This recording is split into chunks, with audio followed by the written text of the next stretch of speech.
সেই বিরাট খামারটাতে কখনো বৃষ্টি হয় না।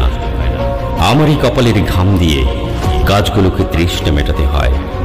সেইখানে যে কফি ফলে আর চেরি গাছে যে টুকটুকে লাল রঙের বাহার ধরে, তা আমারই ফোঁটা ফোঁটা রক্ত, যা জমে কঠিন হয়েছে।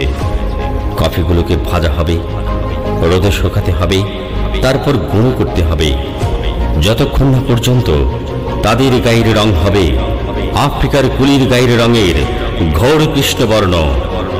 আফ্রিকার কুলির জমাট বাঁধা রক্তে ঘোর কৃষ্ণবর্ণ। কে ভোর না হতে ওঠে, কে তখন থেকে খেটে মরে, কে লাঙল কাঁধে দীর্ঘ রাস্তা কুঁজ হয়ে হাঁটে, আর কেই বা শস্যের বোঝা বইতে বইতে ক্লান্ত হয়। কে বীজ বপন করে, আর তার বিনিময়ে যা পায় তা হলো ঘৃণা, বাসি রুটি, পচা মাছের টুকরো, শতচিহ্ন নোংরা পোশাক, কয়েকটা নয়া পয়সা। আর এর পরেও কাকে পুরস্কৃত করা হয় চাবুক আর বুটের ঠক্কর দিয়ে? কে সে মানুষ? কে ক্ষেতগুলোতে গম আর ভুট্টা ফলায়, আর সারিবাঁধা কমলা গাছগুলোতে ফুলে উৎসব আনে? কে সে মানুষ? কে উপরওয়ালাকে গাড়ি, যন্ত্রপাতি, মেয়ে মানুষ কেনার টাকা আর মোটরের নিচে চাপা পড়ার জন্য নিগ্রোদের মুন্ডগুলো যোগান দেয়? কে সে মানুষ?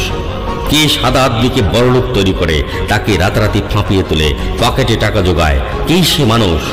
তাদের জিজ্ঞাসা করো।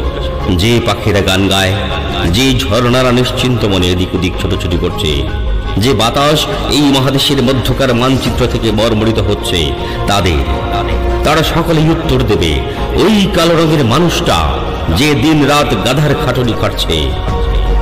আহা, আমাকে অন্তত ওই তাল গাছটার চড়ে উঠতে দাও, সেখানে বসে আমি মদ খাবো।